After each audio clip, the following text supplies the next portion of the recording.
Joyas Volardores by Brian Doyle.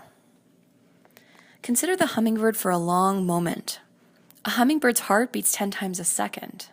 A hummingbird's heart is the size of a pencil eraser.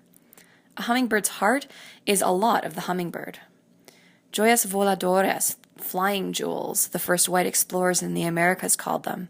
And the white men had never seen such creatures, for hummingbirds came into the world only in the Americas, nowhere else in the universe. More than 300 species of them whirring and zooming and nectaring in Hummer time zones 9 times removed from ours, their hearts hammering faster than we could clearly hear if we pressed our elephantine ears to their infinitesimal chests. Each one visits 1,000 flowers a day. They can dive at 60 miles an hour. They can fly backwards. They can fly more than 500 miles without pausing to rest. But when they rest, they come to close to death. On frigid nights, or when they are starving, they retreat into torpor. Their metabolic rate slowing to a 15th their normal sleep rate, their hearts sledging nearly to a halt, barely beating.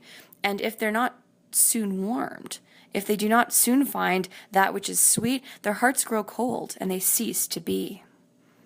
Consider for a moment those hummingbirds who did not open their eyes again today, this very day in the Americas, bearded helmet crests and booted racket tails, violet-tailed sylphs and violet-capped wood nymphs, crimson topazes and purple-crowned fairies, red-tailed comets and amethyst wood stars, rainbow-bearded thornbills and glittering-bellied emeralds, velvet-purple coronets and golden-bellied star frontals, fiery-tailed aubills and Andean hill stars, spatula-tails and puff-legs, each the most amazing thing you have never seen, each thunderous, wild heart the size of an infant's fingernail, each mad heart silent, a brilliant music stilled.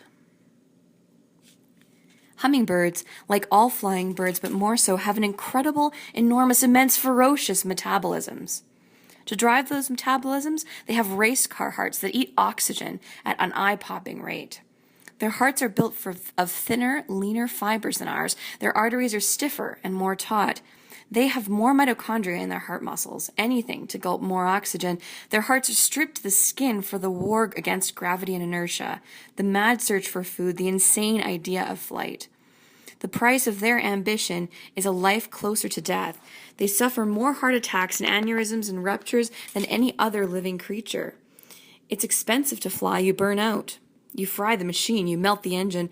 Every creature on Earth has approximately 2 billion heartbeats to spend in a lifetime. You can spend them slowly, like a tortoise, and live to be 200 years old.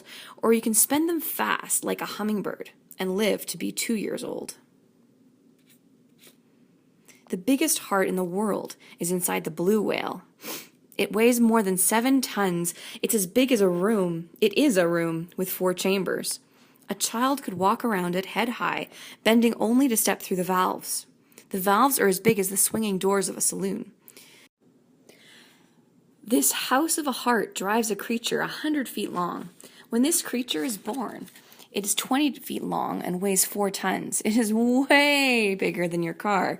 It drinks 100 gallons of milk from its mama every day and gains 200 pounds a day. And when it's 7 or 8 years old, it endures an unimaginable puberty. And then it essentially disappears from human ken, for next to nothing is known of the mating habits, travel patterns, diet, social life, language, social structure, diseases, spirituality, wars, stories, despairs, and arts of the blue whale.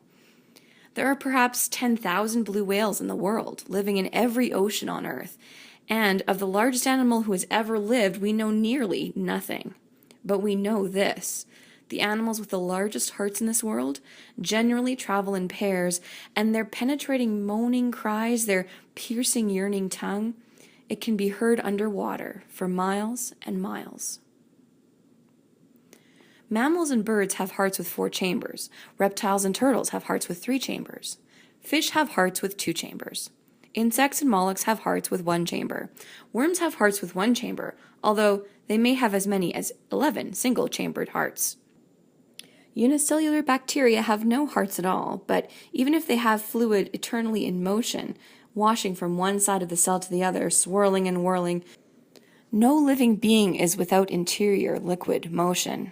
We all churn inside. So much held in the heart in a lifetime. So much held in the heart in a day, in an hour, a moment. We are utterly open with no one in the end. Not mother and father, not wife or husband, not lover, not child, not friend. We open windows to each, but we live alone in the house of the heart. Perhaps we must. Perhaps we could not bear to be so naked for fear of a constantly harrowed heart.